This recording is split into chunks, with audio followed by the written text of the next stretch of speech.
You can see it starting to get just a little more heated. That late hit just indicated that. Bradley back to throw on first down and 25. Wide open, touchdown. And take a look at the reaction of Danny Bradley. They played the great game of football at the same high school, at the same university, and wore the same jersey number. Just outside the 17, end around, an option to Mark Bradley, wants to throw. Touchdown! Both played in the same bowl game for a shot at the national championship.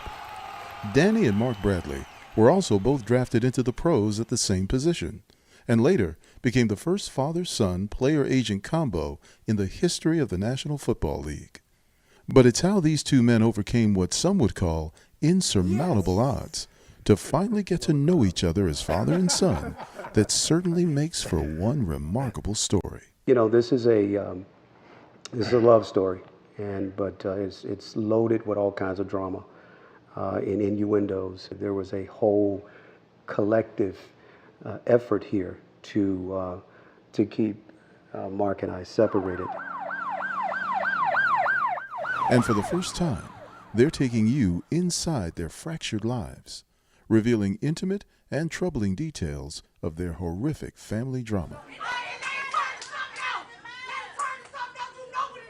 A dad taking on an entire family to gain access to a son he never knew he had. A mother and her relatives mysteriously fighting to keep the real father out of the picture. And a child stuck in the middle of it all, forced to choose sides. My family had a lot of jealousy and bitterness and all these things towards my father, so it took years for me to shed those layers of these things that was instilled in me as a kid. I think the hardest thing that I ever had to do was share with my father that I was jealous of him. The 20-year-old battle that began in Pine Bluff, Arkansas, why a young man would consciously step away from his dream, an NFL career, to place himself in a position to save his only child. How they all resolved their painful differences. It's all in the new book, Inseparable: Faith, Family, Fatherhood. I didn't know my father for the first 8 years of my life. Early on, I was named after another man. My mother never really revealed to my father, my true father, that I existed until he was getting ready to play for a national championship. He was a big-time quarterback, MVP. The Sooners came back in the second quarter as Danny Bradley scored from a yard out. Then on the final play of the half, Bradley threw a strike to Derek Shepard, who raced 56 yards. Hey man, this was the biggest game of my career. We had finally arrived at the pinnacle of what college football is really all about, the national championship game.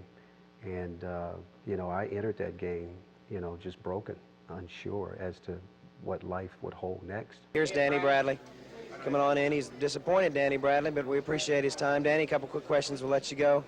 It was a tough game, but the offense seemed to have problems with turnovers. What caused them? I don't know. We just didn't play well. We, I guess, had our minds on the national championship too much. You know, it was a very trying time, a very difficult time.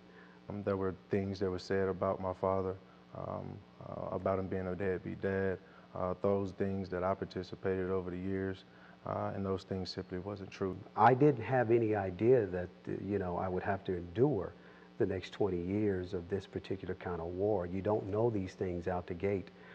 I've always had a lot of respect for his mom. I could not have envisioned that I would face that kind of obstacles, but you know, we made it through. Through it all, my father just simply loved me through it. He was a focused dad. He used the higher standard, which is the Word of God, to govern what he was doing in his life and what he was doing in mine. I definitely love my mother as much as I love my dad. I would encourage mothers to not badmouth these kids' fathers in their presence. It paints images in their heads. I often say that the desire to please my mom kept me in bondage, but the love and sacrifice and faith of my father set me free. If you get a chance to read the story and it would spell those things out, how we now have a relationship that we never had. So I commend her for coming clean and basically sharing her heart, but that wouldn't be possible without, you know, my father loving me and loving my family and her to get to this point to where we are. I have, over the years, often told him that you don't have to thank me for being a good dad. I'm just doing my reasonable duty as a father. I saw this as a gift from God, to be honest with you, at this point in my life, and understanding that our kids are our assignment, it was just right for me to do. I didn't necessarily write this book to honor my father because I honor him every day. This book is to honor all fathers who are willing and wanting to do the right thing by their children. I simply wrote this story to encourage families and reunite and reconcile in ways that they never thought they could. Inseparable: Faith, Family, Fatherhood. Available at Amazon.com and Inseparable16.com.